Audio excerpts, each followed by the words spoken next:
Hello students, आज की class में हम एक्टिवेशन एनर्जी और ट्रांजिशन स्टेट के बारे में पढ़ेंगे। सबसे पहले हम बात करते हैं एक्टिवेशन एनर्जी। एक्टिवेशन एनर्जी क्या है? किसी भी केमिकल रिएक्शन में रिएक्टेंट्स के मॉलिक्यूल्स को दी गई वह मिनिमम एक्स्ट्रा एनर्जी जो उस केमिकल रिएक्शन के प्रोसीड होने के लिए रिक्वायर्ड है, एक्टिवेशन एनर्जी कहलाती है। एक बार फिर से सुनिए, किसी केमिकल रिएक्शन में रिएक्टेंट्स के मॉलिक्यूल्स को दी गई वह मिनिमम एक्स्ट्रा एनर्जी जो उस केमिकल रिएक्शन के प्रोसीड होने के लिए रिक्वायर्ड है, एक्टिवेशन एनर्जी कहलाती है, जिसे हम EA से डिनोट करते हैं। एक्टिवेशन एनर्जी को किससे डिनोट करते हैं? EA से। एक्टिवेशन एनर्जी थ्रेशोल्ड एनर्जी और एवरेज काइनेटिक एनर्जी का डिफरेंस होती है, या हम ऐसे भी कह सकते हैं कि threshold energy average kinetic energy और एक्टिवेशन एनर्जी का टोटल होती है। किसी भी केमिकल रिएक्शन में रिएक्टेंट्स के मॉलिक्यूल्स के पास कम से कम थ्रेशोल्ड एनर्जी या इससे अधिक एनर्जी होनी चाहिए अगर वो प्रोडक्ट बनाना चाह रहे हैं। तो प्रोडक्ट बनाने के लिए तभी वो प्रोडक्ट बना पाएंगे, वरना वो प्रोडक्ट नहीं बना पाएंगे। अब हम एक ग्राफ से देखते हैं। ग्राफ में y एक्सिस पर हमने एनर्जी को लिया है और x एक्सिस पर हमने रिएक्शन प्रोग्रेस को लिया है। ये हमारे पास रिएक्टेंट के मॉलिक्यूल्स हैं, AB एक मॉलिक्यूल है, एक C है। तो इनमें ओल्ड केमिकल बॉन्ड प्रेजेंट है। अभी ये एक्टिवेशन एनर्जी ग्रैंड करते हैं। ये क्या है? Activation energy. जैसे ये एक्टिवेशन एनर्जी ग्रैंड करते हैं, इनकी एनर्जी बढ़ती है और ये हाई एनर्जी स्टेट में चले जाते हैं। ये हाई एनर्जी स्टेट है जो बिल्कुल अनस्टेबल स्टेट होती है, ये कहलाती है ट्रांजिशन स्टेट। इस ट्रांजिशन स्टेट में ओल्ड केमिकल बॉन्ड ब्रेक हो रहे होते हैं और न्यू केमिकल बॉन्ड फॉर्म बन रहे होते हैं। A, B ये ओल्ड केमिकल बॉन्ड था, इनके बीच में टूट रहा है और B और C के बीच में बॉन्ड बन रहा है। ये क्या है? ट्रांजिशन स्टेट, जो हाईली अनस्टेबल स्टेट है। इससे सीधा प्रोडक्ट बन रहा है। ये प्रोडक्ट बना। प्रोडक्ट क्या बन गया? न्यू केमिकल बॉन्ड्स का फॉर्मेशन हो गया A + BC। और ये डेल H क्या है? ये रिएक्शन एंथैल्पी है। डेल H क्या है? Reaction enthalpy. समझ में आ गया होगा। किसी भी केमिकल रिएक्शन में रिएक्टेंट्स एक्टिवेशन एनर्जी ग्रैंड करते हैं और हाई एनर्जी स्टेट में चले जाते हैं जो कंप्लीटली अनस्टेबल होती है। ये अनस्टेबल स्टेट ट्रांजिशन स्टेट कहलाती है और उसके बाद में प्रोडक्ट का फॉर्मेशन होता है। ये हो गई हमारे पास ट्रांजिशन स्टेट और एक्टिवेशन एनर्जी। किसी भी केमिकल रिएक्शन में एक्टिवेशन एनर्जी थ्रेशोल्ड एनर्जी और एवरेज काइनेटिक एनर्जी का डिफरेंस होती है। तो हम कह सकते हैं कि केमिकल रिएक्शन में जितनी कम एक्टिवेशन एनर्जी होगी उतना ही अधिक रेट ऑफ रिएक्शन होगा, या हम कह सकते हैं रेट ऑफ रिएक्शन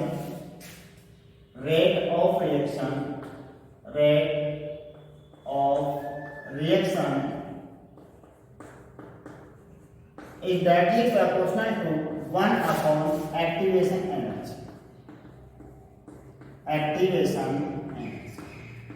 इसका मतलब ये हुआ कि अगर एक्टिवेशन एनर्जी कम होती है तो रेट ऑफ रिएक्शन बढ़ेगा। एक्टिवेशन एनर्जी डिक्रीज होने पर रेट ऑफ रिएक्शन इंक्रीज होता है और एक्टिवेशन एनर्जी इंक्रीज होने पर रेट ऑफ रिएक्शन इंक्रीज होता है। ठीक है, दिख ही रहा है आपको। Rate of reaction is directly proportional to activation energy, कह सकते हैं ऐसा। एक्टिवेशन एनर्जी अगर कम होगी तो रेट ऑफ रिएक्शन बढ़ेगा और एक्टिवेशन एनर्जी अगर अधिक होगी तो रेट ऑफ रिएक्शन घटेगा। अब हम बात करते हैं आरएनएस इक्वेशन के लिए इंटरवल इक्वेशन। हमारे पास आरएनएस इक्वेशन है K = A एक्सपोनेंशियल -EA/RT। इस आरएनएस इक्वेशन की लॉग फॉर्म ऐसे लिख सकते हैं, log K = -EA/2.303 RT + log A। इसको हम इक्वेशन फर्स्ट नाम दे देते हैं। इस इक्वेशन फर्स्ट में K rate constant, EA activation energy, R gas constant, T time नहीं है, यहाँ पर T है टेम्परेचर और A क्या है? एक कंपोनेंट है, आरएनएस कंपोनेंट। अब हम टेम्परेचर T1 की बात करते हैं। एट टेम्परेचर T1 टेम्परेचर पर इसका रेट कांस्टेंट होगा K1। log K1 = -EA/2.303 RT1। इसको ऐसा लिख सकते हैं 1/T1 + log A। Equation second अब हम टेम्परेचर T2 की बात करते हैं। At temperature T2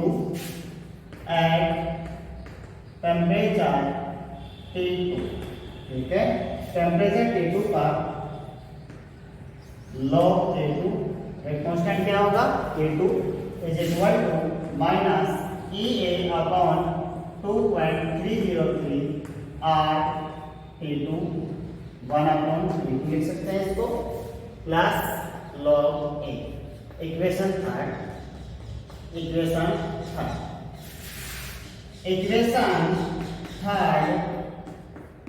minus equation third में से हम इक्वेशन सेकंड को घटाएंगे।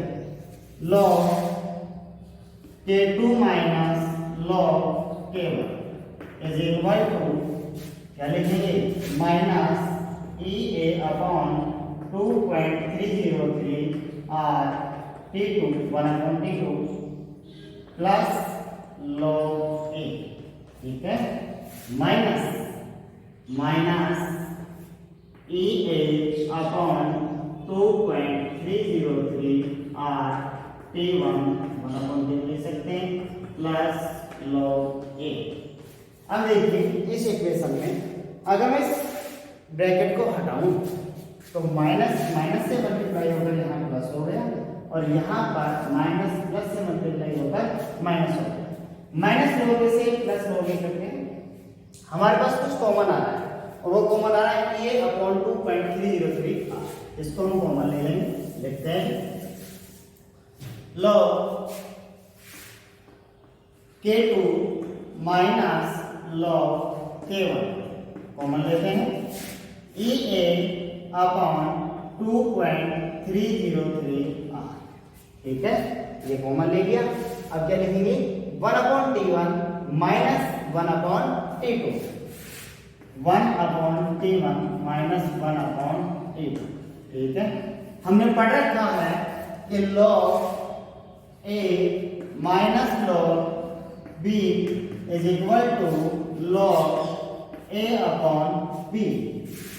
log K2 अपॉन K1 लिख सकते हैं इसको log K2 minus log K1 लिख सकते हैं log K2 upon K1 is equal to EA upon 2.303 R 1 upon T1 upon 1 upon T1 minus 1 upon T2। इसको क्या लिख सकते हैं T2 minus T1 upon T1 ऐसा लिखने में कोई दिक्कत है क्या?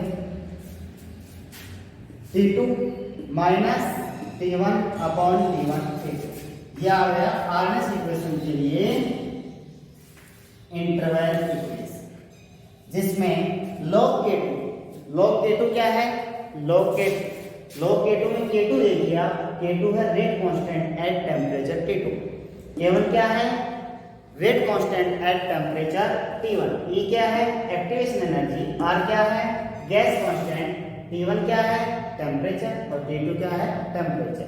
यह है इंटरवल इक्वेशन और आरएस इक्वेशन।